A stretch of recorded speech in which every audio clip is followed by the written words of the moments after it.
I brought your beer up.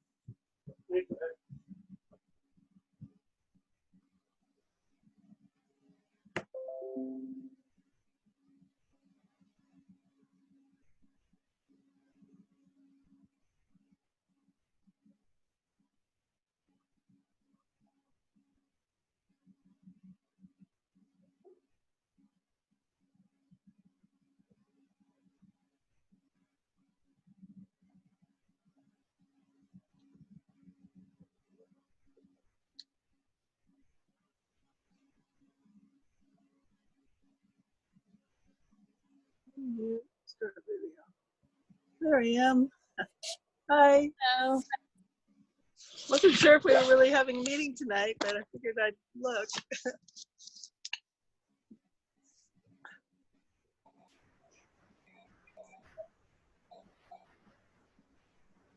Yeah. Katie? Hey.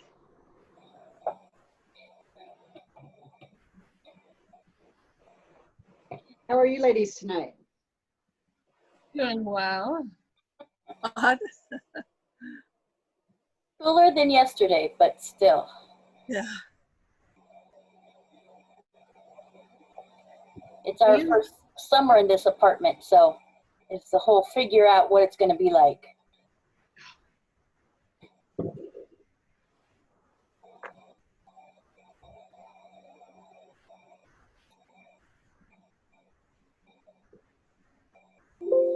Okay, maybe now I can hear. Yay. I'm looking up why someone reported Wanda's post. I think that they maybe mistook some of her misspellings for something bad. Some of her messages come out kind of crazy. Right. Margaret, you got a haircut. Congratulations, you're still muted. I said I had to. It was driving me crazy. I told my girlfriend, Cammie, who's cutting hair in the neighborhood, I said, Margaret and Katie are looking for haircuts. You know, I looked, I was going to pay somebody, and I'm not going to go into a shop and do all of that. And so my friend's husband came and cut my hair in my front yard. He had some clippers, and he just came and shaved it. I mean, I couldn't take it anymore. It's It was cute. way too long. Now it's way too short, but it'll grow back. Quickly. Whoa, I like your My haircut. My friend lives in the Whitaker, and she's no longer going to her shop because she doesn't feel like it's safe. So she's cutting out of, she has a little space at her house that she's cutting hair out of, and she makes house calls. See, if I would have known that, I would have definitely taken somebody up on it. I mean, I posted it on the Whitaker neighborhood page, and yeah. But it's okay.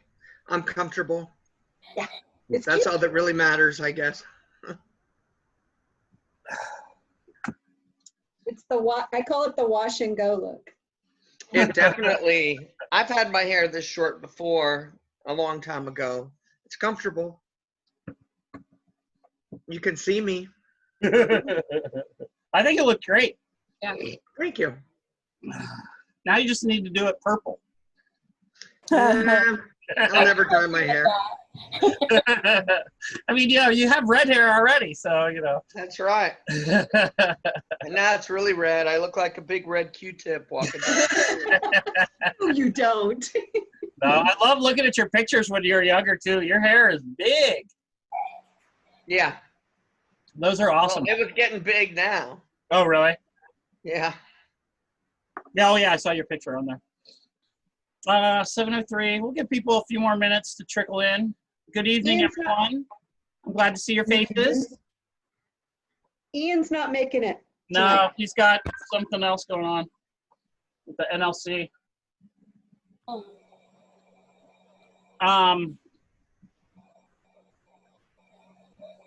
I got contact. Well, we might as well just chat if anybody minds. I got contacted by the lady that owns, what is it, A1 Auto Repair.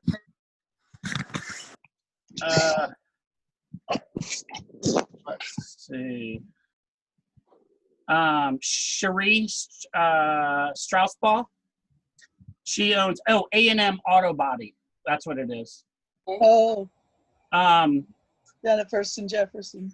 yeah, she's another one, a long list of people that have become highly concerned about what's going on in our parks, and was saying that considering she has 150 people a week that comes to that business, and she's getting some negativity from people that are having to get, to actually get there. They have undertaken a $10,000 renovation for safety just recently because of it. Hi, Brad.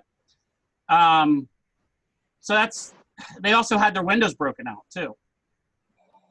So I talked to the chief of police today. Do you want that update? Yeah. And before we get to that, I want to include her in more conversations with Thea, you and me, and because I think that we're having an underreporting because she's been told to contact parks. And I think that she, along with a number of the other businesses, probably need us to maybe stop in and have a talk with them, because I don't think that they're getting through. But go ahead, Thea. So that's why I called the chief of police, because we were told to contact parks. I called parks this week and they said, oh no, you need to call EPD. And I said, no, EPD says your first response, Park Watch. What are you going to do and when are you going to do it? They're concentrating on the riverbank right now, but I'm not seeing it because Brad and I have noticed tons of people on the river. You said you saw a bunch of people on the river.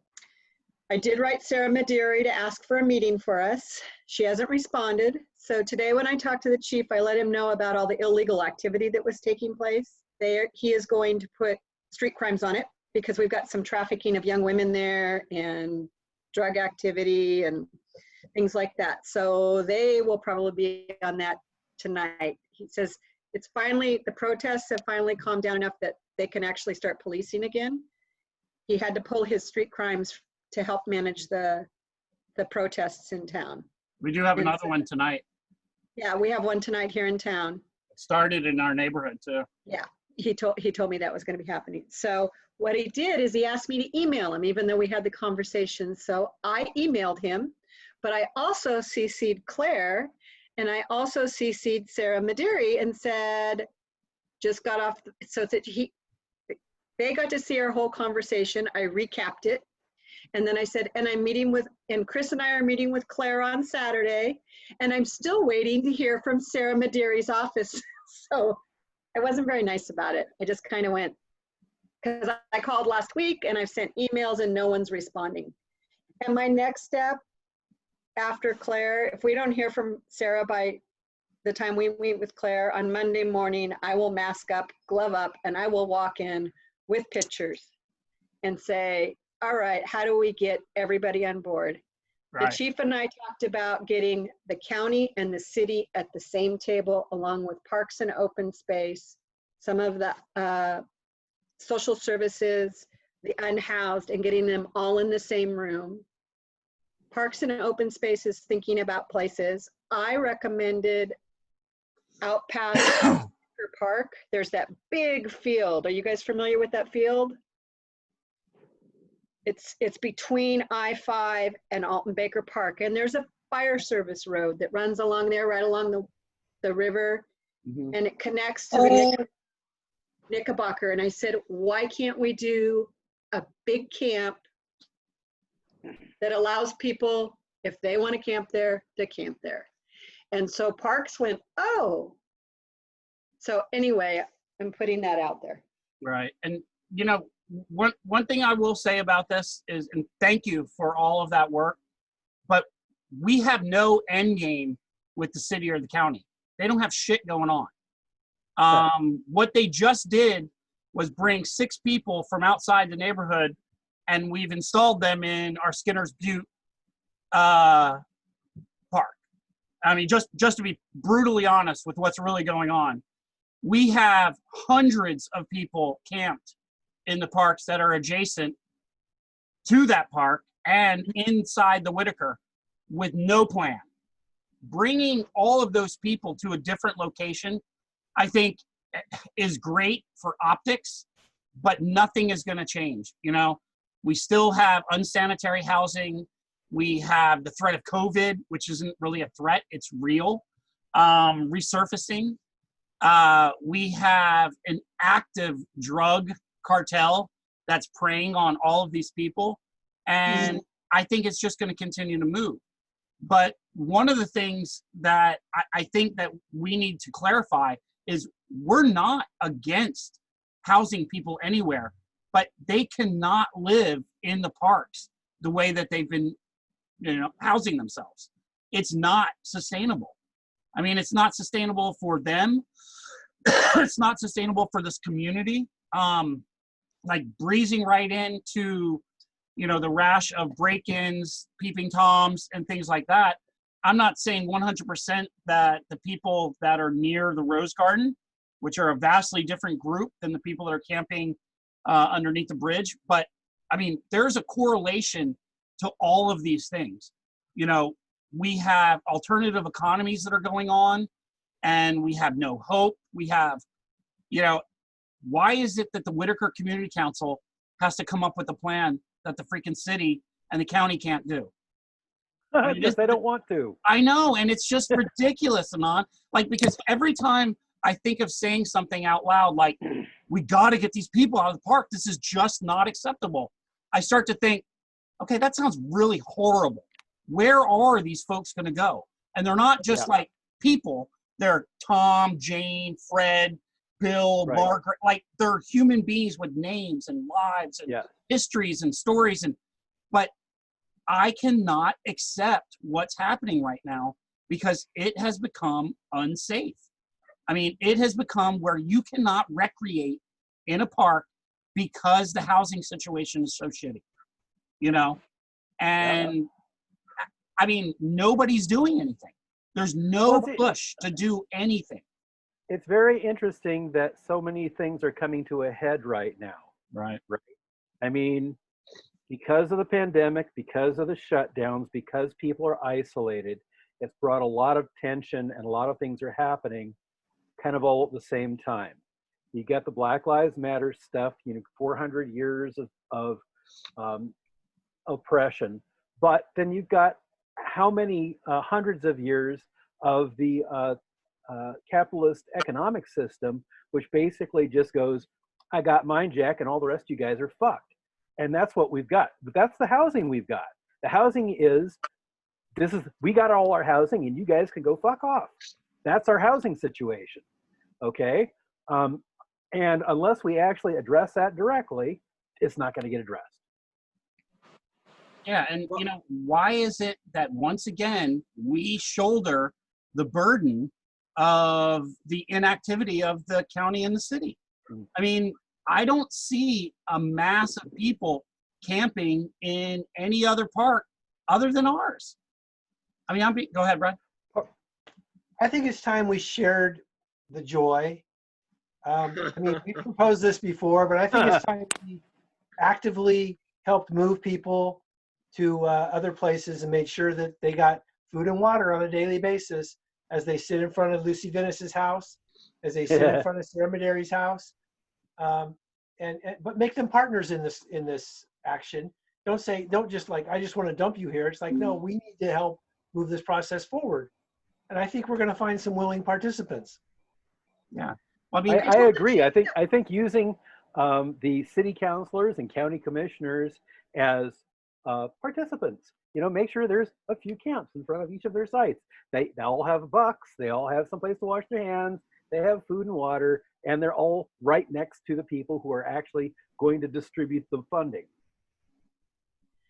Especially our county, because our county's not willing to work with our city. And I did tell the chief that we are very, very tempted to do this. And he said, I don't blame you. and I also don't want to rely on EPD to fix this problem. No. EPD's job for like this particular challenge, rid the park of the drugs, rid the park of the human trafficking, allow people to be safe. So at that point, somebody else is going to have to kick in and figure out where these people are going to go to the bathroom, where they're going to get food, where they're going to shower. Because, I mean, if we can, and I agree, that is a great spot. The Knickerbocker, it's plenty of land. But are we going to create another Highway 99 camp where we have, rapes, we have assaults, we have all these things that happened out there? I mean, I think that we as a community council should really not be using this, every single time that we talk about how to fix like something that the city and the county need to do. And I'm hoping that when we talk to Claire on Saturday, she's going to understand exactly how frustrated I am and with the lack of support or even her doing anything. I wrote her and she answered me. That's something. Good. I'll give her that. Well, it wasn't the greatest answer. It was basically, oh, well, there's nothing I can do about it. That's just the way it is. So I posted the letter that I sent on the Whitaker page. I did not post her response, however. But her response was not great. She's got other things and other priorities going on than somebody shitting on the side of my house, a block from where she lives. Because I know she lives on Adams. She lives a block from me. Mm-hmm. What are you saying, Thea? So I also wrote her for the meeting, and she CC'd Chris and I with the letter that she wrote to Sarah Maderi that said, what's happening with WJ and all the illegal camping. So she did write the city manager. She said the Whitaker is tolerant, but we're reaching our breaking point. And we're beyond reaching our breaking point. We're at our breaking point. It's never been like this. Go ahead, Anand. So the only way to solve the problem of crime within unhoused camps of people who are economic refugees, which I think is the correct term. Yes. The only way to solve that is to actually have doors that can lock. You cannot really have a safe camp.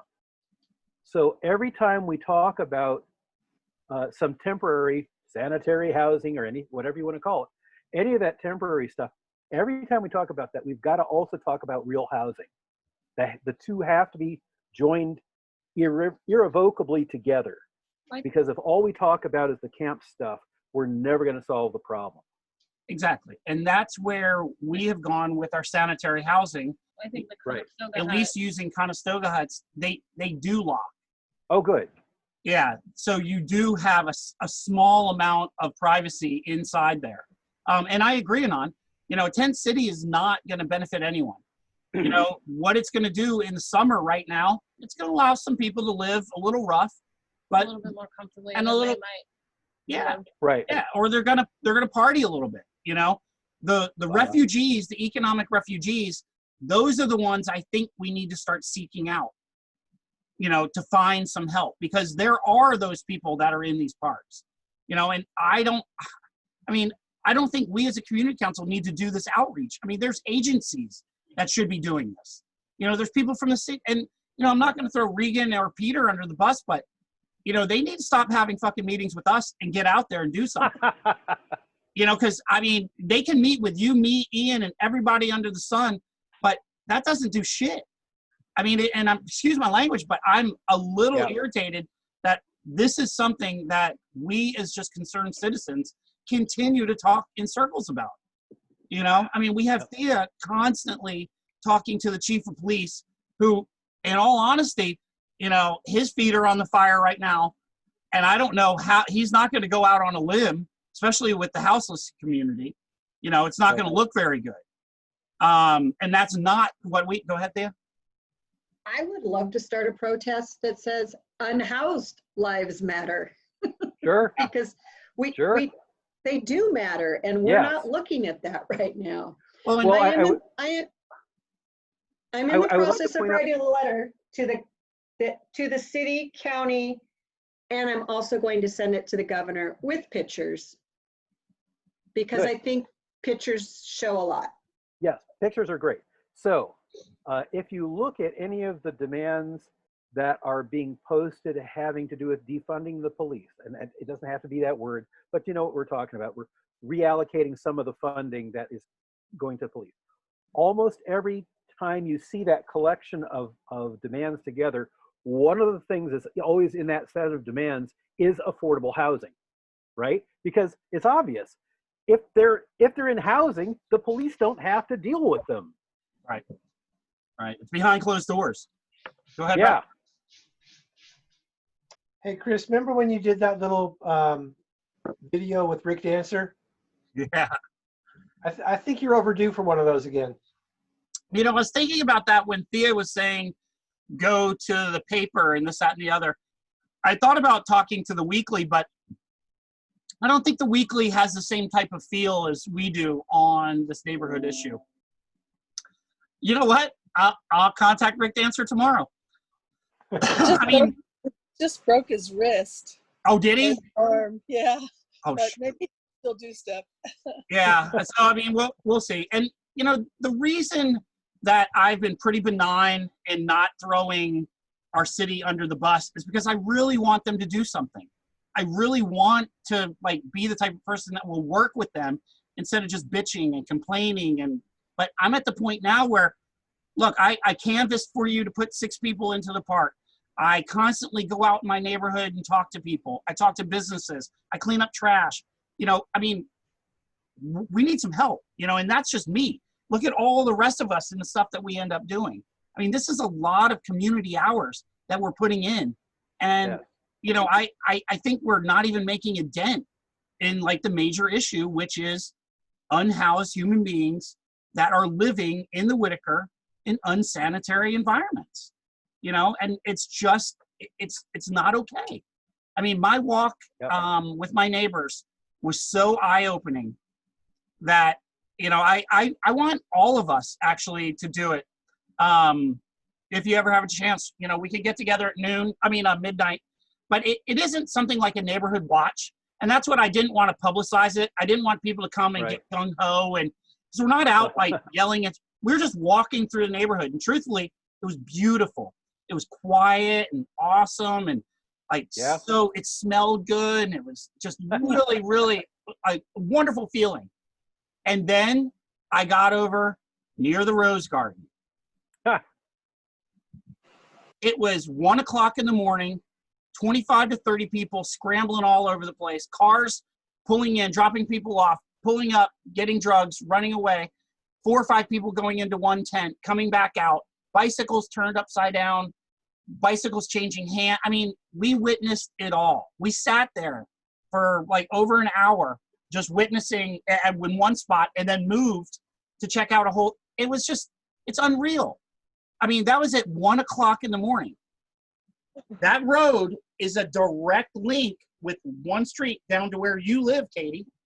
I know. And that's one of the things that we noticed is it's kind of strange that we're having all of this in this one area. And I don't want to generalize and I don't want to be rude in thinking that just because these houseless individuals are directly in that neighborhood, these things are happening, but it does make it a little bit suspect to me, you know, and observing people with full backpacks coming back and leaving again with empty backpacks was kind of like, that was like the defining factor of, I know what the fuck you're doing. You know, I know damn well what you're doing. Looking at all the young women that were parading around there too was just really disheartening to me. It just really, it creeped me the fuck out. Like it really creeped me out. And I mean, these are very, very young people. And some of them have a tent over there. And some of them are tenting up with like 5 or 6 people. It was just really, really weird situation. So not to go off on a tangent, but we have no recourse for it. We have nothing we can do. We can call this in. We can, you know, talk to businesses to call it in. We can make plans with Sarah Maderi. We can make plans with our city councilor, but nothing is going on. Like nothing. There's no plan to house anyone. I mean, we got 6 people. We did it. We did something. We didn't really have anything to do with it, you know, but we did it. I just think that at this point, go ahead, Brad. Hey, I was thinking about the activity over there at the park. Didn't I just read from the mission's Facebook that they're like reopening their to the public coming up in July? Because that park action is gonna, I mean, it's only a matter of time till it's COVID. And if they're COVID and the mission is letting them come in, this is gonna be a goddamn nightmare. I don't think Cheryl's doing that. The last I I talked think- to her, she was not going to open up like that. No, I think I read on in the newspaper that she said she didn't see that they could do anything until the fall. Oh, good. Okay. So it just said something about sometime in July they're doing something. And I went to their site and I couldn't sort it out, but I hope it's nothing.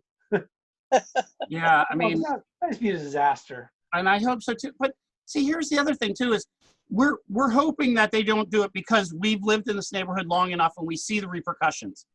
But the other hand of it is, where the hell are these people going to get help? You know, I mean, I have no idea. I've run out of ideas. You know, we used to say, okay, call Whitebird. See, you know, they're overwhelmed also. It takes money. Which And means you're nobody's either ready gonna to have- come up. Yeah. You're either going to have to find some sort of tax base, or you're going to have to take it from something that already exists. Right? Those are the two options. So And that means, that's why I'm thinking what we need to do is maybe partner with the Black Lives Matter folks. Because as I said, one of the whole defunding the police things is providing affordable housing. right. And they have a lot of energy. It's true. You know, one of the things I want to say about the Black Lives Matter movement is I'm 100% an ally. I am not an ally of some of the chants that go on during the marches. And I know that may be like a splitting hairs type of thing, or say, but you know, a unified message to me would go a lot farther than just continuing to say all cops are bastards. Yeah, that's true. I They've agree. got like 3 different branches of it, actually. And I know, and I try to stay up with it. And I contacted Isaiah from Black Unity. Right. And I want to, after things die down a little bit, I want to have him come on and talk with us too, because I think there's a lot of good things that young man is putting out in the world. And I want to, like you're saying, I want to harness it. But I was watching the counter protest in Springfield, and you know, I think protest is 100% American, and I want to protest, but I don't want to be caught up in something screaming, all cops are bastards, you know? Right. I'm not a bootlicker. I'm not saying that, but I think for myself, and there's other things like it was quit your job. And I mean, if we had more of a unified message, like you were saying, Anand, like more affordable housing, right? You know, and not just protesting the cops, protest, right? You know, systemic damage that capitalism has enacted upon us. Go to City Hall. Oh, I like that. That's a good one. I mean, but that's the other thing too. Stephen, go ahead. Yeah, one of the two things I see is complete non-action from the city or the county. And the other thing I see is in an election, almost every incumbent was comfortably re-elected. Almost none of them need to go to a runoff. So those two things are kind of bookends of non-action. And, you know, we have mail-in voting here. So it couldn't be that we, hi Megan, nice to see you. Go ahead, Thea. So that is what I'd like to talk with Claire about, and I would like to get a meeting with the county and the city councilors, and I would like them in the same room. That was something the chief and I talked about. He says it's all talk, and I was very disappointed in Reagan and Peter when Ian and I met, which I have to give you an update because Ian's not going to be here. But we gave them properties, and Reagan said, oh, well, somebody wasn't really happy, or we didn't like that site. And it was very wishy-washy. And for 3 years now, we've been sending them properties and they're not doing anything. So I want to get everybody in the same room together. And as Brad says, tell them they can't leave the room till they figure out something. So I really would like to do that. And I would like, if we have to, we call every news media station and say, why are you not holding the city accountable? Why are you not holding the county accountable? So let's start. Let's go ahead, Stephen. I mean, the voters are not holding them accountable. No, that's true. Why do they need to take action about anything if they get comfortably re-elected every time? They don't. You're exactly right. You're exactly right. Voters don't see what we see. No. Yeah. I think we're. Wasn't I it think the we're county back that to- just got a bunch of money for the homeless? Didn't they just get a big grant, and that's part of what they're opening the center down on Fifth with? Right? Wasn't that the county that got a bunch of money? Wasn't that the $506,000 that Ian was talking about? Well, the city I can't remember if they got a grant or if it was a tax levy or something, but they Well- got a large amount of money. And part of what they did with that money was they brought in somebody from the outside to tell us what we already knew our problems were. And they hired that gal, and she said to open up the center down on Fifth.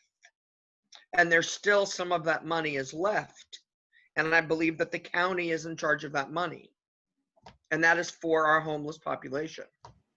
Well, you know, Am I missing something here? no, I heard something about it, but I don't have the information on that. Thea, do you? I don't either. I do know that they're having another meeting to talk about when they're going to meet about the resource center. Chris didn't know he was on the committee because I Nobody said told me. somebody from the Whitaker has to be on the committee. And they said, well, Chris is. Well, Chris has never received anything. And it's I because they applied, haven't figured never out heard when they back. want to meet. Yeah, So I have no idea. That's another conversation. It's like, why do you have to have 25 meetings to decide when you're going to have a meeting? Just have the meeting. But Well, they have a bunch of money. yeah, but you know, they're not going to do something. I think that we have asked long enough. Maybe it's just time to start being the squeaky wheel. You know, I mean, if we, and see, this sounds horrible though, because I don't want to start putting pictures of the park out. I don't want to start exposing all of these people's lives, you know, for ridicule or for, you know, so I'm trying to figure out a way, you know, that's why I'm working really hard with Thea to go through the proper channels instead of, you know, getting all of these houseless people together and going to Claire's house, you know, and blocking the street. I mean, is that really what it's going to take us to do? Brad? In Minneapolis, so ground zero for the protests, Right. a neighborhood that thinks of itself as oh so progressive. Does that sound familiar to you? Elected officials, they committed to, we're not going to call the cops about quality of life things. We're not going to do that anymore because they've learned their lesson. So they now have, you know, dozens of homeless tents set up in their park. And they're beside themselves. They don't know what to do. But I got to guarantee you they will find a solution. There's no way we're going to get anywhere. The city did this on purpose. Every single staff member involved said, fuck it, dump them in the Whitaker and we're done. So if we don't put their skin in the game, it's not going to change. It's going to be back to the bad old days. Yeah, and because I'm just tired of us talking about the same thing and then talking about going to a meeting, like Thea said. You know, we're done with these meetings. We have human lives that are in jeopardy. We have people that live in this neighborhood that can't even walk down the street. And I'm not even exaggerating that. I have heard that so many times from people. And my normal reaction is, come on, you know, you live in the wet. But at a certain point, how much tough skin do you have to have people, you know, expect them to have? Go ahead, Thea. I shared that in the email today that we have people that are considering moving, businesses that are being targeted, people are afraid to walk. And I said, we're not only going to have COVID, but we're going to have hepatitis. And that is the one word the city understands is hepatitis, because all the parks and open space people are afraid they're going to get hepatitis. Oh, yeah. So. Well, so, I mean, I know we could sit here and talk for another hour. I think we're all on the same page. Saturday, I'm meeting with Claire. If we can get in touch with Sarah Maderi and go for a walk around the neighborhood, I would appreciate it if anyone wanted to join us, kind of like what we did with the chief. I also would like to have the chief come and take a walk with us again, because, I mean, I actually don't think that the police want to engage those people in the park. You know, I legitimately, think they don't want to engage them. He has said that on several occasions. So, But having said that, the only way to not have to engage them is to have them in housing. yeah, And the only way to have them in housing is to have some money for housing. And the only way to have money for housing is honestly to take it from the EPD. It's the only place there's actually money. yeah. I think if So- they so change here's- the name from defund to reallocate, it Yeah, would be a little bit that's better. great. That's great. So one other thing though, remember, whenever you're bargaining, always ask for way more than you think you're ever gonna freaking get. And then back off. Yeah. And I mean, I know this sounds weird, but at a certain point, why don't we put people in a school? Why don't we put them somewhere? You know, I mean, we have buildings. I mean, we have commercial property that's been sitting vacant for a long time. But okay, so let's table this once again, and we can all talk, you know, on email. But I see Megan's here, and I wanted to give her a little bit of time before we get to some more updates from Thea, if that's okay. Megan, you're muted, but Thank you. yeah. And did you want to update? And I know a couple people know what we're talking about, but did you want to go ahead and update everyone, Yeah, sure. please? Last week, I joined and made a public comment at the beginning of the meeting, just popped on because I had been encouraged by others and felt like it was a good idea to consider renaming the Whitaker neighborhood. The Whitaker neighborhood is named after the first governor of Oregon, John Whitaker, and he was well known for having pro-slavery views and coming into office at a time when the Constitution of Oregon made it unlawful for African American people to live or be in the state of Oregon.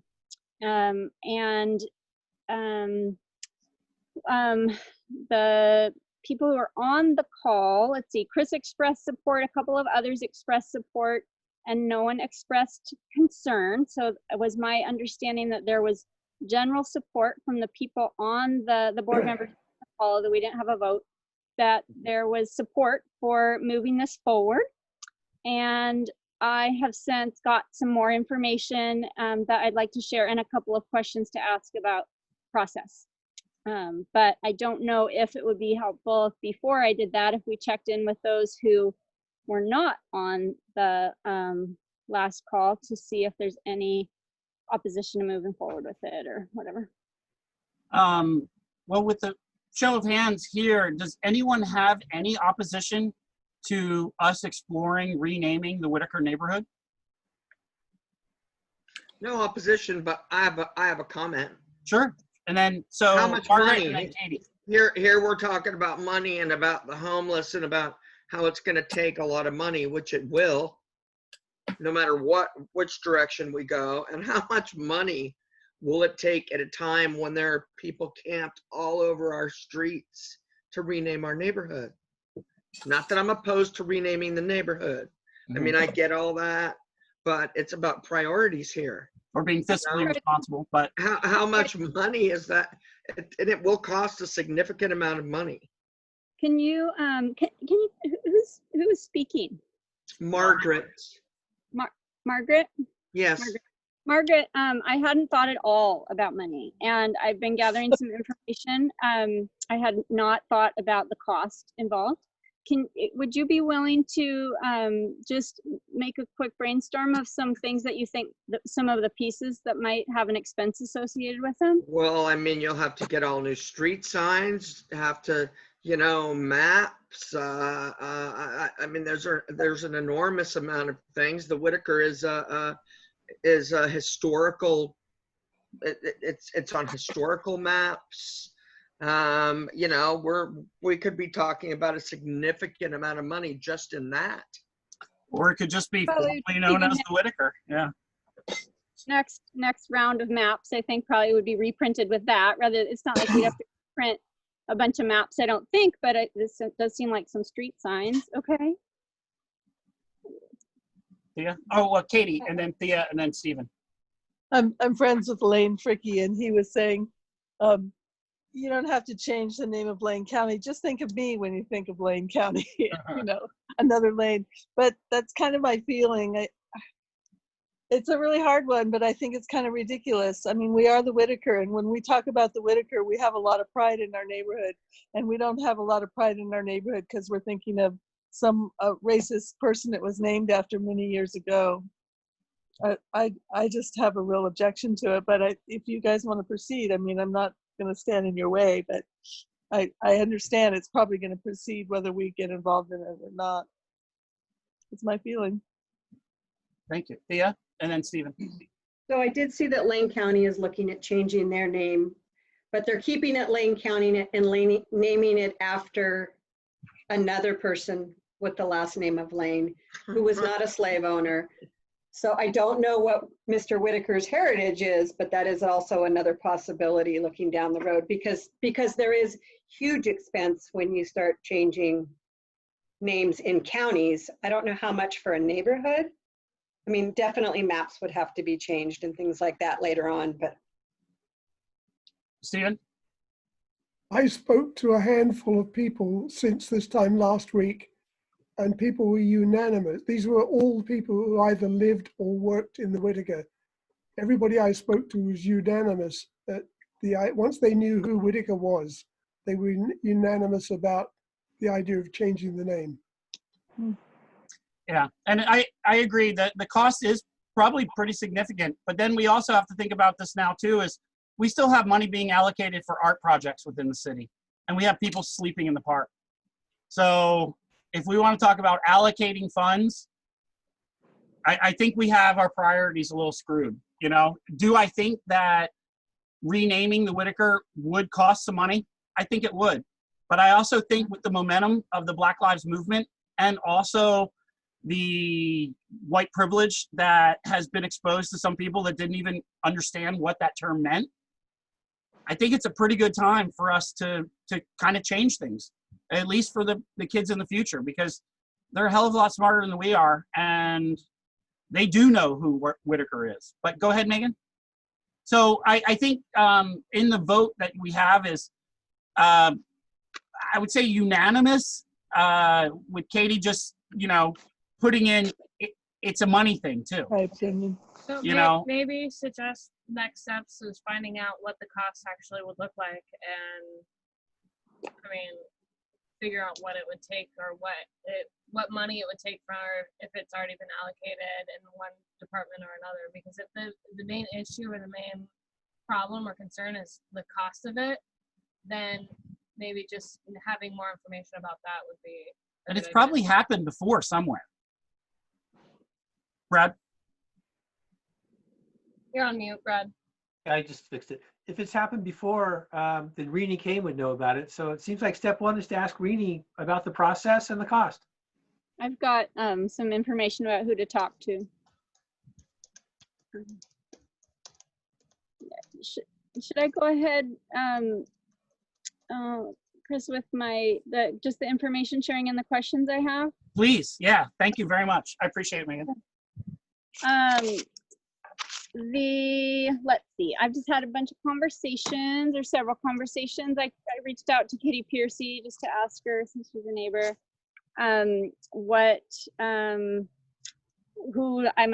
who I should talk to. And it occurred to me that it might be Thea who would be the liaison. So Thea, you can be thinking about if that's you, but Kitty said she would recommend starting with Claire, Surratt, and Lucy Venice, but that doesn't prevent us from talking to Rini as well. And so my, let's see, that one question I have is, if someone was going to reach out to any or all those people, would it be Thea? Or would it be anyone on council, or would I? Well, I mean, would you like me to ask her when we meet on Saturday? If that's your role, is that your role, that you're the kind of liaison to the city? Kind of. Well, I could pose questions. I have 3 questions, and we've added another one to the, I could type them in the chat for you, Thea. They're straightforward. Okay, Basically, or I'll type my email in there and you can email them to me. How's that? good. Okay, so we'll get a little more info about the process and the cost. And then the next, let's see, what was my other question I sent? Oh, well, basically, I did not actually intend, this is how it, I think, often works with, you come up with an idea and then you're it. So, but I did not really intend to take the lead, just to plant the seed and support the advancement of the idea. I'm wondering if anyone can think, I have a few ideas of people, but I'm wondering if anyone can think of either anyone in the Whitaker that they think might want to take lead on this, or if anyone on the board would like to take lead. I have some info and I've gotten a little bit of guidance about maybe appropriate process for not for just acknowledging privilege and being thinking of who might provide input on names, renaming if we did get to that point, and wondering if anyone has any ideas about who might take the lead or work with me on it. People in the neighborhood, one person that name comes to mind is Mark Frohmeyer. I was thinking Hallie. Hallie also. Megan, I can think of some people in the community that Okay. possibly we could have step up and take this on. I personally can't take it on. I will lend my energy towards it, but I can't make it something that I'm focusing on totally right now. But I will definitely allow space and give as much energy and help out as much as I can. Okay, super. I sent you, Chris, an email with that question, so if you just want to reply back to that, that'd be great. Okay, I will. Anand? If I remember last week, Ian said he was going to see if he could talk to somebody at the university longhouse that he knew. Yeah, that was more for input, I think, on renaming rather than someone to take the lead on it. Oh, yeah, right. Well, Yep, I've got a note about that too. Anybody else have any ideas? Stephen? Did somebody say that they were going to contact the Black Lives Matter people and see where this might fall on their priorities and whether they wanted to publicly be seen as leading this? I have a little info, I'm sorry. No, go ahead, Megan. I have a little bit of info about that. I have just been in the conversations I've had, there have been a couple different perspectives which are not in conflict, but I think need to be approached thoughtfully. One is that I do think it is important to ask the Black community whether this is a priority right now or whether it would be considered, you know, whether, and it's hard, you know, there isn't one Black Lives Matter movement or one Black Lives Matter representative, so it's hard to know who to ask. As you know, Chris was saying, there's lots of different messages and lots of different perspectives, but it doesn't feel right to me as a white person to decide that this is important right now when it might not be a priority to the Black community right now. And it might be that we need to just be listening and taking the lead from them right now and do this later if we wanted to. But another bit of feedback I got from someone who's a friend of mine who has just worked very closely with the tribes in the region, just really indicated that it would be really disheartening to our partners from communities of color if we indicated that we wanted to do this and then there wasn't support for it. We got them engaged and then there wasn't support. And so I think it would be wise to have a vote by the council or a decision by the council, maybe something a little more formal than what's just happened so far, saying, yes, the council supports this. We want to advance, and that would be more than just exploring it, but we support doing this so that we could then say, we've done our part, you all have done your part and voted that way, and now we need to engage in renaming.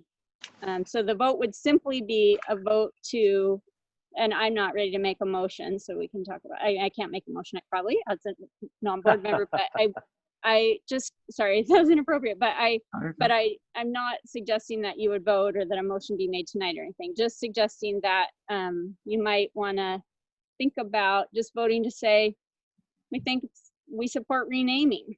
And that's not having any attachment to a new name, because we don't get to rename the Whitaker as white people, maybe, if it's been named after a white guy all this time who was like, Well, you know, yeah, and I agree that we do need to start listening to the people of color, like, you know, Latinx people here, or the Native community. But the other part of this too is I don't think we need to seek, I see it on, I don't know if we need to seek acceptance from a Black Lives Matter movement, whether we want to change the name of our community or not. If the members of our community want to do it in solidarity with that, I think that's just as powerful. You know, I mean, because we are members of this community. I think it'd be different if we were asking them to put a bunch of work into it. Yeah. And like asking them to pretty much name it for us or rename it for us. But if we do decide to vote and then we want to put in the work for it and actually make it happen, I think Chris is right, where that does show a lot more than just saying we want to do it and letting it fall by the wayside. All right, Anon? So in terms of groups we might ask if they want to be involved with this or take the lead on it, there are 3 of them that I'm aware of.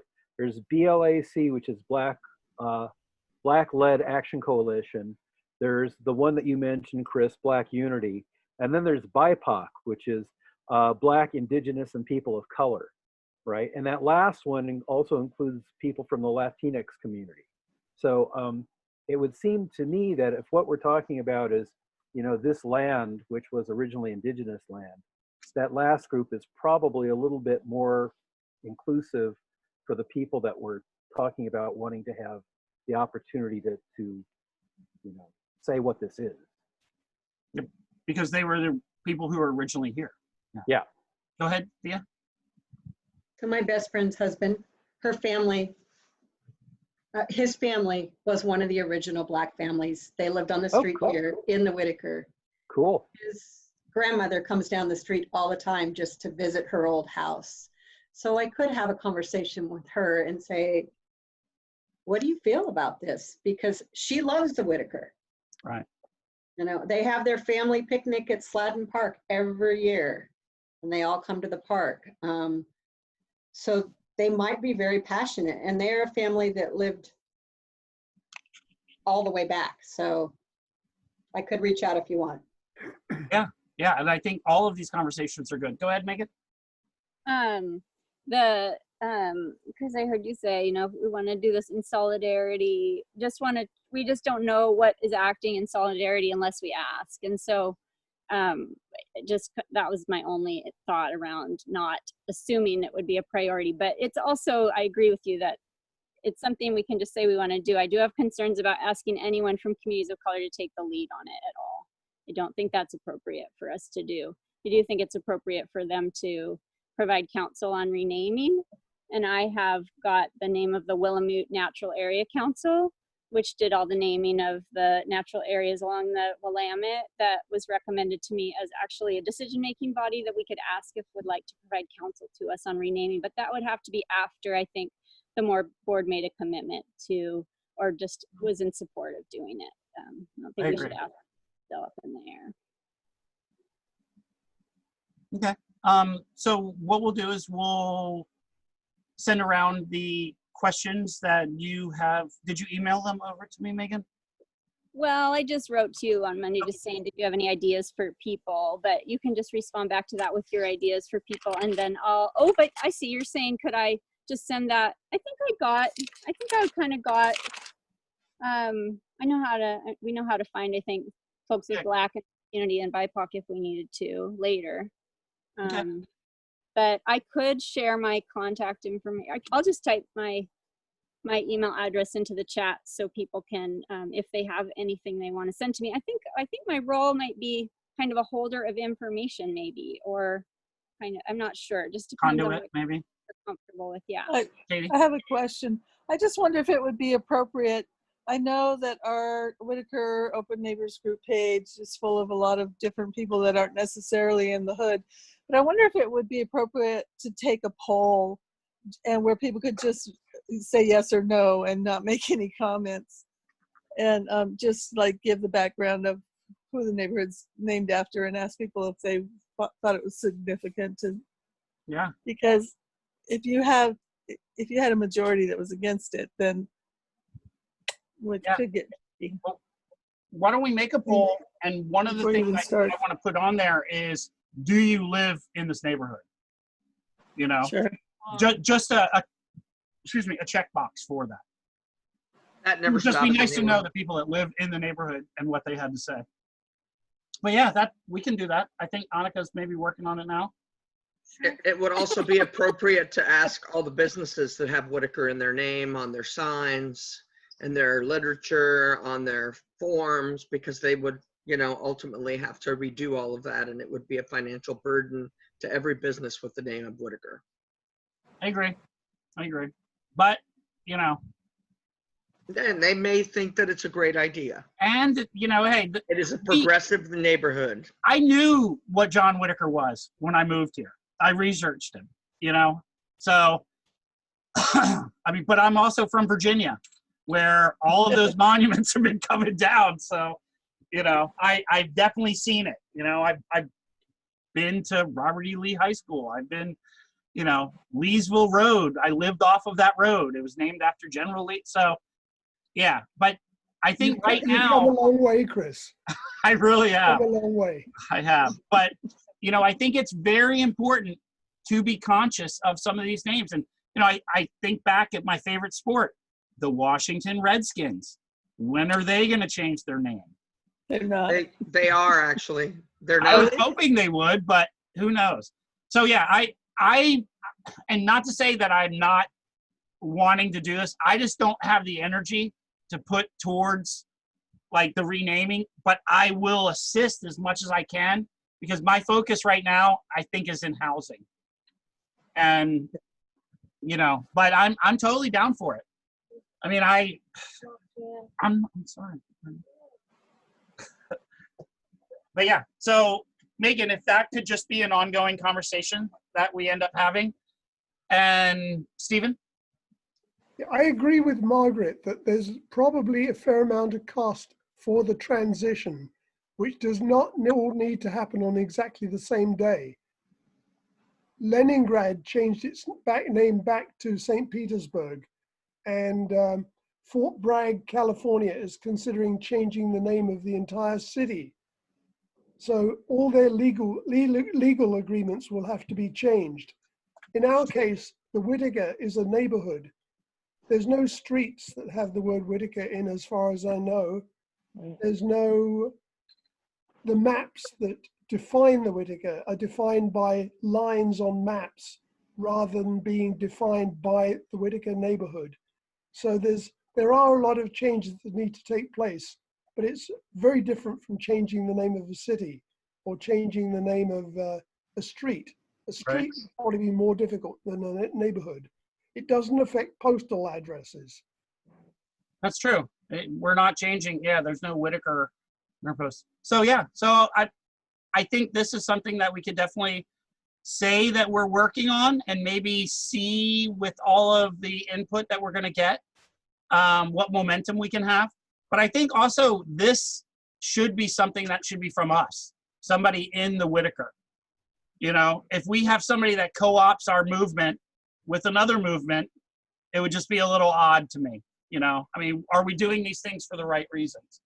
And I think that stamping out racism in any way, shape, or form is a great reason. And also highlighting the fact that our history was pretty sordid and it was really unfair for people of color here. But I do think having an indigenous voice in the beginning is probably really, really important for us. That's a great idea. Considering we removed them from this land prior to all of the other horrors that we did with people that came from Africa. I mean, we started here with our native culture. So Megan, is that okay if we continue in that manner? Yeah, that sounds fine. I have a contact with the Willamette Natural Area Council. I did not feel totally comfortable reaching out to them until I knew. I just don't think it would feel very good to hear that to bring them in and then say, oh, the neighbors weren't supportive. Thanks for all your work. Right. Well, maybe just start letting them know how we feel and what we're going to do. We want to, maybe educate the neighbors also, and then also get what the neighbors have to say. Because one of the things we're also fighting is apathy with people, and we have short-term attention span activism going on. So I want all of these things to be substantial in our activities, and I think it can be.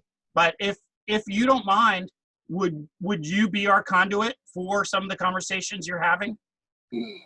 Yes, but I don't feel comfortable reaching out to the Willamette Natural Area Council until I know there's support. So that's Okay. how if the council, if the board members agree, if everyone feels like that's important to do early on, I feel like it's important to do after we know that that the board is. I mean, I personally feel like it's important to wait until we've done our part and voted, till you all have, the white people have said, yes, we want to do this. But if so, I won't get in the way if someone else wants to contact them. I just wouldn't be involved with that until later. I think the neighborhood needs to be polled first to make sure that you've got people's interest or non-interest, because there are a lot of people that are very passionate about the name Whitaker. And maybe they don't know the history of it, but I do think you should poll. And I don't think Megan should reach out until you know whether you're going to go, because it would be a slap in the face. Okay. To say, so we're going to do our poll first. Is that what we're saying? I think you need to do that. And I think Margaret's right. You need to reach out to the businesses and see how they would feel. Because they will, anybody who has Whitaker in their name, they're going to have an expense eventually to change. Possibly, you're right. Anand? I just wanted to mention that I posted the Wikipedia entry for John Whitaker on our board page, so everybody has access to that information. Cool. Yeah, I information mined them a little bit. All right, so Megan, what we'll do is we'll talk more about this after we have our poll, and we'll share the results with you. Okay, I have one request, that the poll does not indicate in any way how the Whitaker might be renamed, or what it might, like named after, implying that it might be named after a person of color or something, because that would just, I think, be a little too, well, I just think we need to be careful about the assumptions that we make about what we know about how it will unfold. I agree. I think what we're trying to ascertain now is this something that people think we should do? And then, do you live in the neighborhood? Yeah. We can only make polls with one question at a time. Okay. All right. Stephen? Oh. And find out if people would like us to change it back to the flats. Or just name it the Wit, Yeah. So, okay. That's so, it. Megan, Thank you. we'll be in touch. Okay. The wit without the H. Yeah. Nice. Cool. Thank you all. Thank you very much. Thanks. Bye. Bye. Okay. So that was a good segue to get away from our housing issue that we were talking about. But now we're going to have to get back to it. Thea, you have some updates for us. So Ian, is this the shit sandwich here? The good stuff in the middle, and then yeah, this is one of those sandwiches. On the outside. So Ian went to all that work to design the policy change and write everything up. And both Reagan and Peter said, well, I don't think you need a policy change. You just need the council to say, yeah, there's camping in the parks. And yeah, you can camp on right-of-ways. It was all I could do to not lose it with them, because he went to them in the beginning and then he spent hours and days on this piece of paper. So what he asked, let me grab it so I say it appropriately. He asked if he should contact his attorney, Lori at the Oregon Law Center, to think if Reagan's point was valid, and to verify it independent of the city. And I thought that was a good idea, but what do you guys think? Because the city's basically saying, no, you don't need to do that, but. Did we talk to them about this? I mean, Thea, I mean, I'm not against him doing anything like that if he wants to, but the city's going to do whatever the hell they want to do. Yeah. You know, and, you know,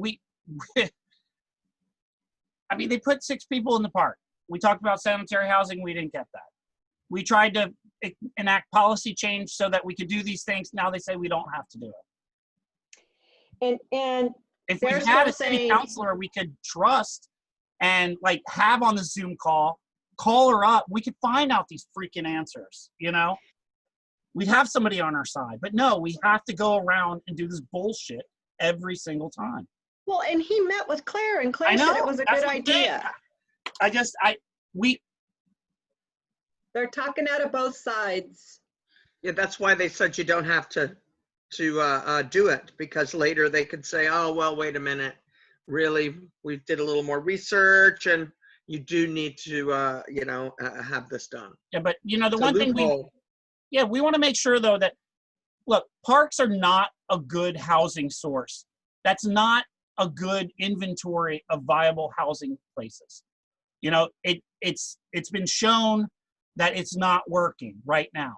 So whatever else we can do, I mean, we've got to do it. We can't continue to let people just come to the Whitaker and sleep in our parks.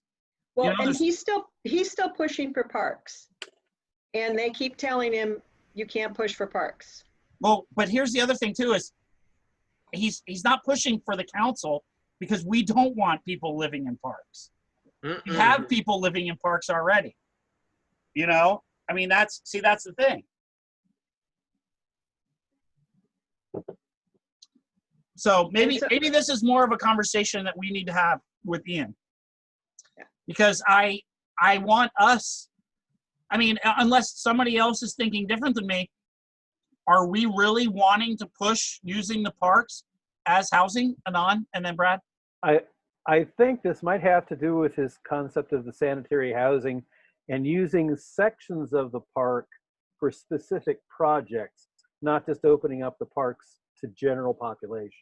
Right. I agree. Brad? What he said.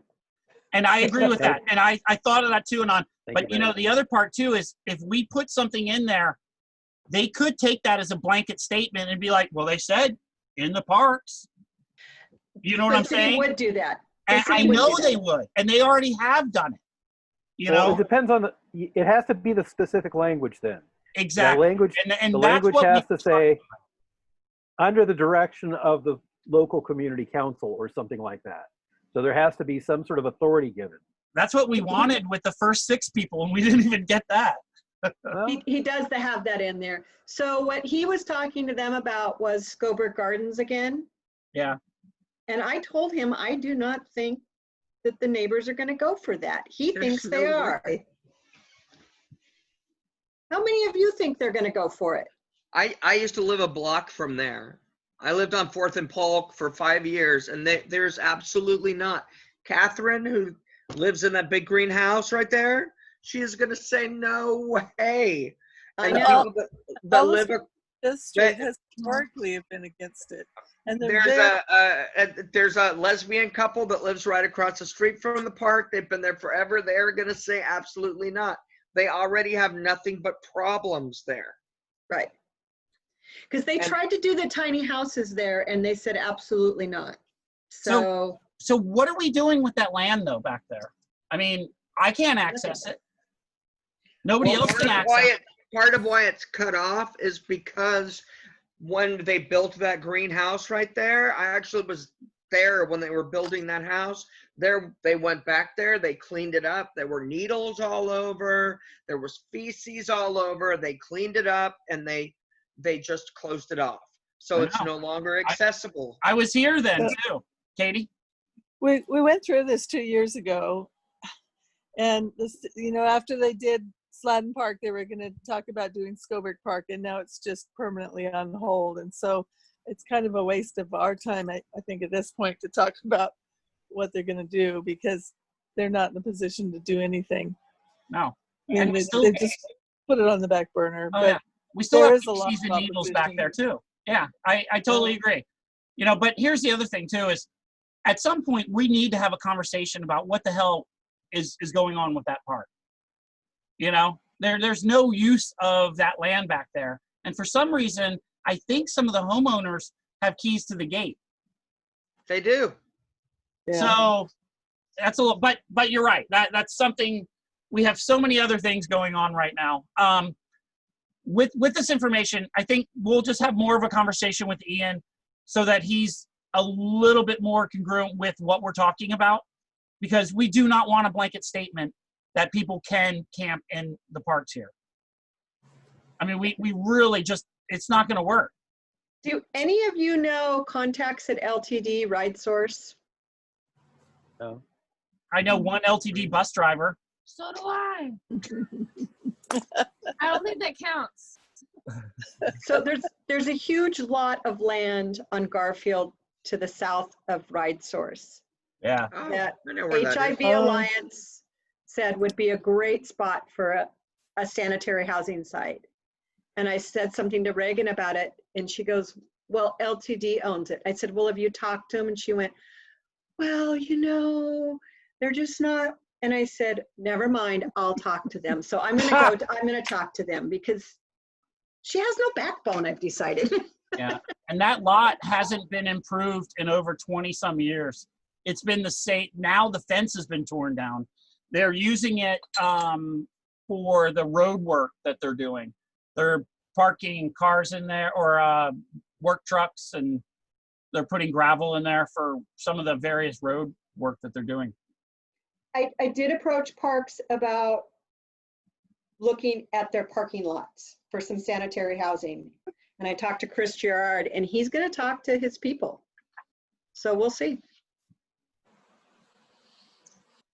Do any of you have anything you want us to talk to Claire about on Saturday besides our wonderful Disneyland attraction down at WJ?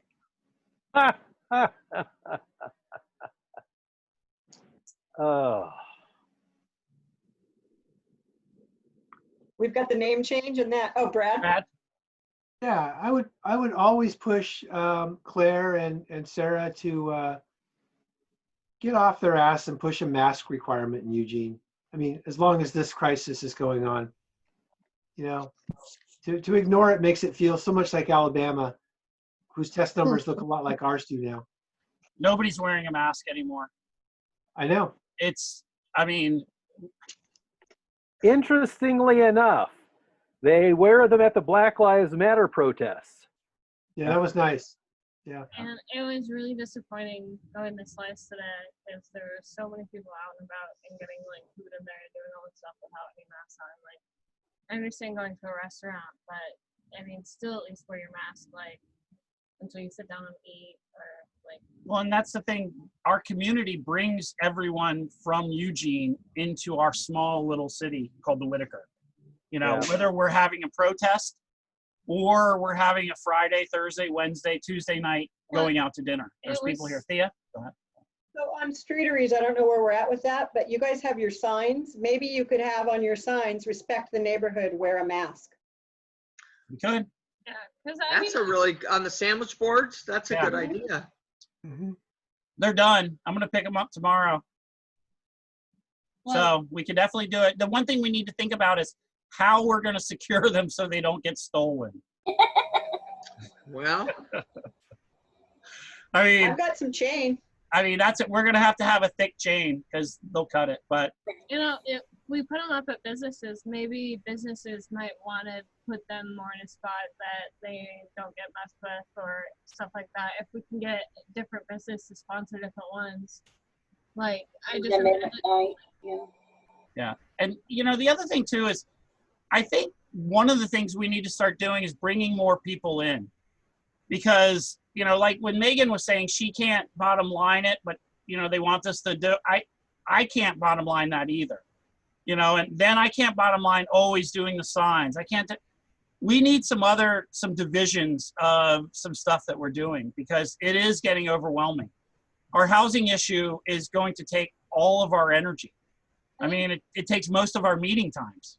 I think that right now that's something that we can like do, but we can still do like really low key. Like, I don't know, like I think about like doing that and then having it turn into subcommittees and having it be this really formal thing that ends up just like falling through. But if we find people to connect with and partner with that are interested in taking on some of these tasks and have it be like, I mean, not as formal and not as. But how? I mean, instead of just theorizing this, like, let's figure out a way to do it. What I'm thinking maybe is like each one of us is a team leader, and we have people on our teams, whether they're on this council or not, you know, maybe helping out our community, but trying to find a way to gather support without us having to do everything. And that's what I'm just saying. I think that's like being a liaison for like I don't know. Okay. Well, Think about it more. so if anyone ever wants to go to any of these meetings, let me know so that we could set them up. You know, especially with Claire. And if Sarah Maderi goes for a walk, I would really like it if everybody could go with us. Yeah, I think that would be really cool. Because one, we'll get to know her, figure out, you know, what she's like. And two, we all have a unique perspective on this neighborhood. You know, a lot of us have been here for a long time, and a lot of us have seen this neighborhood go through a lot of different changes. And I think that remembering all of the aspects of this neighborhood require us to reach out to people that have been here a long time too. Because I don't want their voices to be drowned out by all of these new voices for change. Go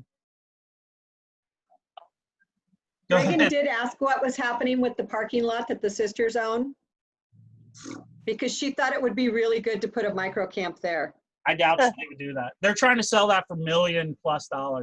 Oh, you know, hey, speaking of the parking lot, I've been trying to get in touch with Steve to sit down with him. And unless somebody wants, you know, say no and we could look at this again, I would really like to get out of the parking lot business. Because we're not doing what we wanted to initially with the parking lots. I mean, we've succeeded with the Taco Vor parking lot. I'm saying we have a success, you know, coupled with our failure. So I feel good about it, at least 50, you know. Has anybody else seen that Meiji was able to block out like a couple of parking spots in front of their place for pickup only? I don't think is it still Meiji? Yeah, or is it the new free place? Yeah, no, but they have a sign in front of where one of the 2-hour parking spots, like signs used to be, and it says for carry out or for pickup, like only for curbside. Right, they now have a window that you can walk up to. So I emailed Grit because I know her, and I just said as like a patron, I'm like, hey, have you checked out, you know, closing the street off, opening up on the sidewalk, that kind of thing. I know she read the message. I got a receipt that she read the email, but she never responded. I talked to her. I talked to her, and I talked to Joel from Meiji, and then I talked to Josh Rodriguez from Slice. Slice? Yeah, and they're all down. So we do have I think a letter. It's a great idea. Oh yeah, and we do have a letter in to the city about that. I think it's a done deal. Brad and Sam, I think we're talking about extending it down to the alley. So I don't know what conversation, like, I don't know where that's going. That's a Blair Alley is separate open. issue. That's a separate issue to close Blair Alley for Sam's business. Okay. Yeah, so totally separate one to do. So that would be a different Okay. thing. I mean, that sounds like a great idea too. So yeah, so Margaret, we are definitely on that, and we actually have taken the lead. With See, I would have been more than happy to help. Yeah, if you no, just and asked. that's great. And yeah, what it took is I went to those businesses and talked to them. They had already talked to someone from the city. The person from the city didn't have very good information, didn't even know there was a community council, which was really, really bizarre, but that's okay. And, you know, I think just like with anything else, as long as we're taking the lead, people don't mind not doing anything, you know, especially the businesses. So Right, well, I can't take the lead as a community council member. You could. Go ahead, I'm Steven. not a community council member, so I can't take you that are. lead. No, we're not. Steven. Yeah, a couple of times I picked up curry from Yeah. Meiji, and last weekend I picked up curry there, and the patio was a dining area with separation of tables, and it was full, and people were continuously coming up to that front check-in person asking if there was room, and they were being turned away and asked to come back just because they were full. They were at capacity with the separating the tables. Yeah, I mean, they may have to go to a reservation only. It was a steady stream of Chris, people. have you sent the letter? The one from Ian? No, yeah, that streeteries, have you sent it in yet? Let me look and see if it's been sent yet. Because I just got the information. Go ahead. I have to go. Where would I find out about the walk that would be happening Saturday? Oh, no, we want to have a walk with Sarah Maderi, but she hasn't gotten back to us. Claire, where are we meeting, Claire? Is it online? Equano Coffee. Okay. What time? I want to come. 10, oh wait, let me look. Did we congratulate her on her appointment? Yeah, that's how you start it. You congratulate them, I then you did. bitch a little. Yeah. I did, Stephen. I started with congratulations, and I hope you're well. And then I gave her the poop, and then I gave her some sweetness at the end. So yeah, and just for the transparency, it's at 10 a.m. at Equiano. I want to make sure it's 10. It might be 10:30. It's 10. It's That's 10. not the 10:30, walk, but I though. put That's 10 the o'clock. meeting, right? Okay, so 10 o'clock. I mean 10:30. That's not the walk, right? That's the meeting. Yeah, and Just the walk I'm is meeting. fun. And the reason, like, I find the walk to probably be the most beneficial is when Thea had taken our previous city manager, John Ruiz, around. It was an eye-opening experience. So I have a feeling Sarah Maderi would be an eye-opening experience for her too. Anon? So Thea, you're asking any other questions for Claire? I have one for her. It's actually not so much a question as kind of a statement of thoughts, which is taking some of the money from the police to build 400 low-income housing units in Whitaker. Okay, where are you going to put them, Anon? I don't know, maybe Claire's house. How about The main about, the main thing is you got to get the money first, because if you don't have the money, you got nothing. So Yeah. like I said before, you overestimate.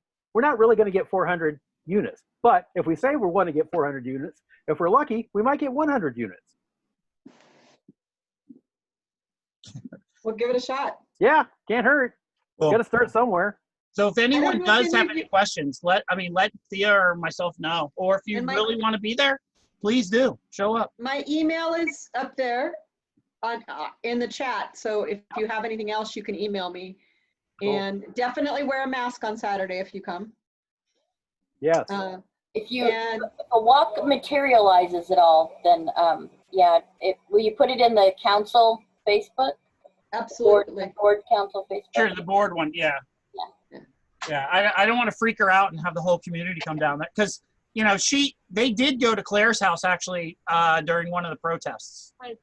Last night or the night before? It was either last night or the night before, Last night was Mayor Venice's. Mayor Venice, which we need to do it again. I mean, all right, and I know I'm going to go off on, Unhoused lives matter. they do. Yep. Can't say that though.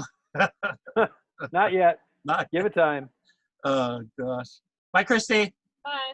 Okay, so does anyone have anything else for our meeting this evening? Oh, Ian wanted me to tell you all that he's working on the 2 grants and he'll have them done by midnight. Okay. Sounds good. So, Stephen. Has anybody asked if we're having a block party this year? Oh God. No. I mean, I haven't announced it yet. We're probably going to have a block protest instead. Ooh, Then I good. don't have to get any permits. No, I'm just kidding. No, Actually, that's not a bad idea. I know it's a really good idea. Whose idea was that? But you know what's really funny is like there are events going on, and there are hundreds and hundreds of people that are but I just don't think that it's something that is good for our community right now. You know, I know we all need to relax and chill. And the block party is my favorite event ever. Yeah. But I never relaxed or chilled. no, but I just think that it's. I think that putting this point. on the community after everything it's gone through is just an undue burden right now. You know, So I was recently not. at a meeting with the EMS chiefs for the state of Oregon. Right. And COVID is not going away. You are correct in the fact that the numbers are rising and going to continue. And I would not be surprised if any given day we woke up and the governor was back on the television and the radio telling us we are going back to phase 1. Yeah, probably. And it is headed in that direction. And what I have learned is, yes, we are doing more testing. However, it's not the amount of positive tests that there are. It's the percentage that you have to watch to see how much it changes. And if it's over 5%, then we're in trouble. And it is. Ours is like at 8 or 9, I think. Well, and federally, the end of this month, we're losing federal funds for testing. So. Oh, jeez. Oh, yeah. Yeah. The funds are running. What is it? Five government sites that we're losing all the testing. There's 5 states, and in those 5 states, there's 13 sites. Yeah. Well, he doesn't like Oregon or Washington either, or California. Well, I mean, it just shows. I mean, there's still a lack of testing. So most of the new cases are coming from people younger than 35 who have been out partying or at bars or other places where there's a lot of people in close quarters and they're not wearing masks because they think that they're not going to get sick, even though they do. Usually, yeah, it's true that the mortality rate of younger folks is not as high, but they get disabilities. The thing is what you don't hear reported a lot is people who get the blood clots in the lungs and end up, having permanent lung disabilities, or they have blood clots in their kidneys and they end up being on dialysis for the rest of their life. You don't hear about that as much, and you do see a lot more of that in young people than you do see people just croaking, right? And here's the important part.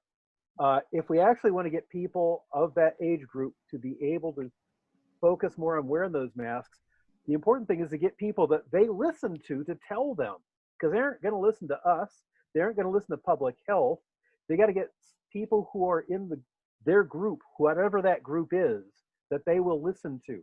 So if we're looking about putting, I don't know. I'm thinking sports figures or music folks or people who are in popular culture. That's a good point. That's what they listen to.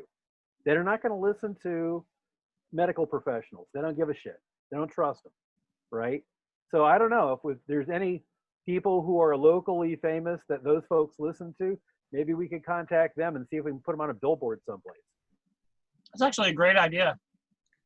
Stephen? Yeah, I asked about the block party, not because I thought it should take place. And if it did, I definitely would not go. I raised it because there's a huge amount of energy that gets put together for the block party every year. Is there a way to tap into that energy and channel it towards some of the things that we're working on? I guess that's what I'm doing. Chris. I mean, I haven't worked on the block party. We had a meeting before COVID, and then I've just been throwing myself into trying to work with the houseless community, to tell you the truth. Yeah, and like I said, the block party is a groundswell of grassroots efforts, and right now I think that we're having a lot of social upheaval that people are joining into. And I think that's taking a lot of the energy, and I think a lot of the people, such as musicians, are really feeling screwed right now because they have no money. Oh yeah. Go ahead, Stephen. A lot of people are working on regime change this year too. They are, which is great. I wouldn't mind doing something with the block party for the community itself, not for Eugene to come and enjoy the Whitaker, but for people that actually live here. So maybe we'll see something in the works. Maybe get a party to build housing together. Something like that. I mean, you know, I don't know why we're not building those Conestoga huts for community supported shelters right now. Yep. Good I mean, idea. but see, that's the other thing too, is I'm just some regular dude that doesn't get paid that's offering to volunteer. Get me that shit. Let's make it. You know? I mean, if I had 5 people, I could get 6 Conestoga huts done in 2 days. 2 days. That's it. Cool. I mean, it's not that difficult. Katie. Well, I know there's a lot of money from the neighborhood businesses that goes into the block party. And maybe if there's not a block party this year, that could be diverted or tapped into. I know. Building material. Yeah. Well, no, I agree. My my one problem with that is nobody has any money. That's true. I mean, like, no money's going into advertising. I have talked to some of our big sponsors, and I want them to help do something with the neighborhood. But yeah, they don't have the amount of money that they used to sponsor the block party. It's kind of weird. Yeah. I mean, Well, nobody's going there. well, yeah. But that being said, I would like to propose that we spend up to, let's say, I mean, I don't want to spend $200, but spend some money to help my neighbor, Dan, with that cleanup on Saturday.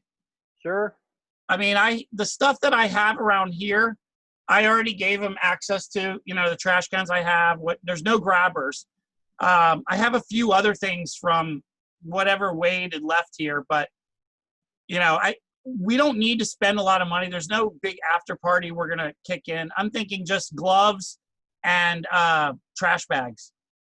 You know, if we could get some grabbers, that'd be great, but, you know, they get broken or lost every year. And I don't have any. I got one you can borrow. I know, I bought one off Amazon. So if anybody has any problem with that, I'll just spend my money and then give the receipt to Katie. Sure. Sounds gret. Okay. The Alliance might have some grabbers. Okay. I'm going to contact them about getting Sharps containers too. And I don't know. See, I'm stepping out of this role. I let Dan take it over totally. You know, he'd asked about it, and I was like, great. You know, see, these are the things that we need people to do.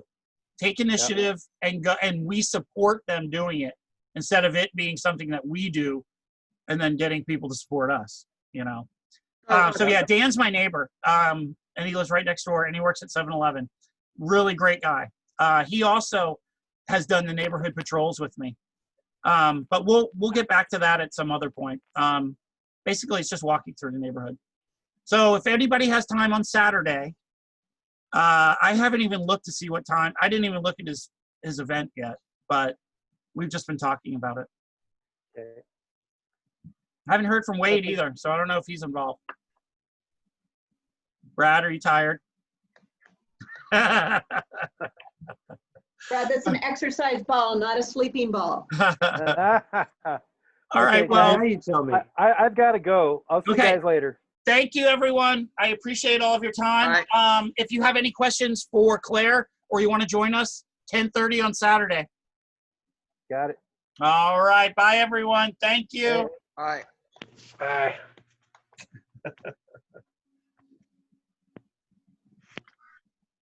Well, hello. Hey.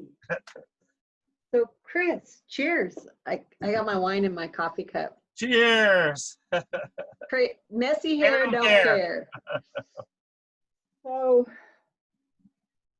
I kind of agree with Katie. There are going to be a lot of people that are not going to want the Whitaker name changed. I know. And, you know, I don't want to be against people putting that energy into it.